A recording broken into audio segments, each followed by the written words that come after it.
My name is Allison Governale. And you're a designer. Yep. Try to be.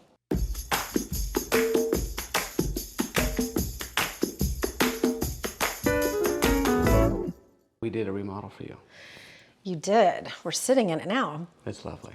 You did a great job. Thank you. When you called originally and you're like, hey, I want to do this project, and I said, why? What was kind of going through your head? Like, why did this have to be done? This has been a long time coming, even before COVID. We needed a separate space for the kids. The girls have gotten older. One is 11 and one is 14. And they needed a place to go where they felt like they had a little privacy, but we were still kind of all connected. The stairs are somewhat open. We can still hear what's going on upstairs, whether it's on the TV or on videos or with their friends.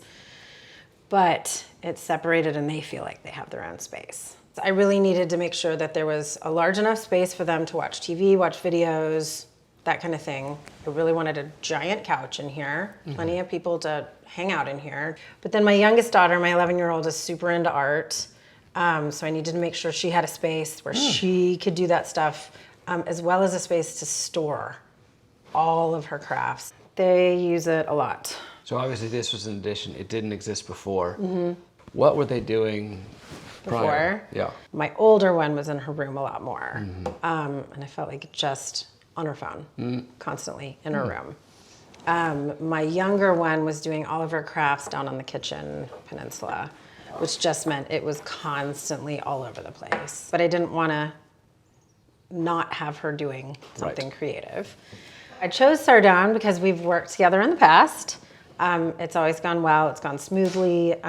She vetted me with all her clients. Yeah, and honestly, I'd worked with the crew a decent amount, and I trusted them and knew them, and also knew that I was not going to be home most of the time. We were living through the construction process because it was upstairs. We figured we could make it work, and I needed to trust people in and out of my house when my stuff was here. How was it living?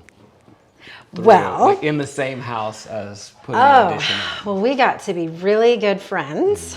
They would come in and I'd be hanging out with my coffee. 7 in the morning. Yes. Sure. In my PJs, glasses on. They were always friendly and they were super clean. That was my favorite part. They were super responsive. I could text pretty much any time and they responded very quickly. If I had any questions or any issues or anything really. We find that a lot of times both people will be real engaged with design, or we'll ask them to be really engaged with design. And then once construction starts, usually one kind Takes over. Yes, one says, I'm going to be kind of the point. And I wanted to make sure the answers were mine and my choices. yes.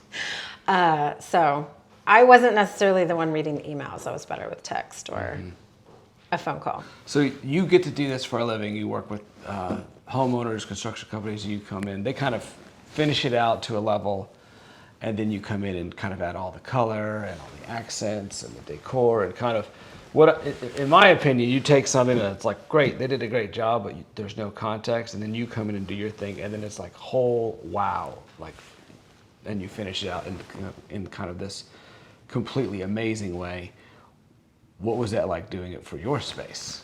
I already had stuff in my head. I already had ideas in my head and things that I wanted to do. The wallpaper I picked for the bar, I literally had it set aside for a year.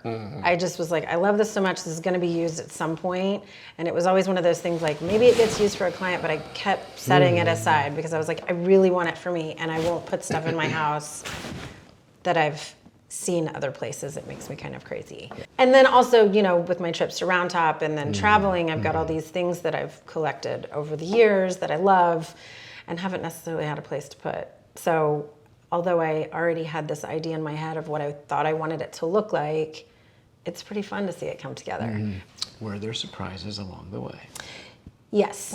What? But only one, really. We live in an old home. It was built in 1940, and we ended up having to do kind of rearrange how the guest bedroom originally was going to have the bathroom attached, and we had to kind of rethink it. Add a couple more stairs, and I actually like the way it looks better. Oh, good. So it worked out in the end. Sometimes it's hard to know what you're going to uncover in these old homes because of the amount of people that have worked on them in the last 80 years. Yes. And then you're like, oh, that shouldn't be there.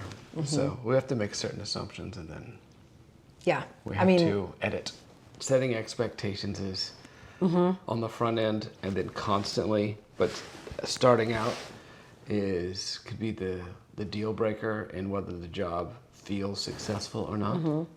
I mean, instead of promising one thing and then, Oh, it's going to be great. yeah, Oh, and then coming back with either a higher budget or a different outcome. So, Did you get to walk in and be like, oh, it is, not like, oh, it's gorgeous, but, oh, it's done. I got to the point where it was like, oh, okay, now you can come upstairs. Now you can see this. People can come upstairs. At this point, I'm like, all the sconces are in and all my pretty stuff is in, and I feel like it all works, and it's comfortable, and it doesn't feel like anything's too precious. Like the kids are up here, and if they make a mess, it's not gonna ruin anything. Yeah. The public's expectation of design is really heightened in the last, I think, 7 or 8 years, and what they expect. But now I keep hearing the word cozy. It has to be cozy. Would you do it again? Yeah, I've already talked to you about the garage situation.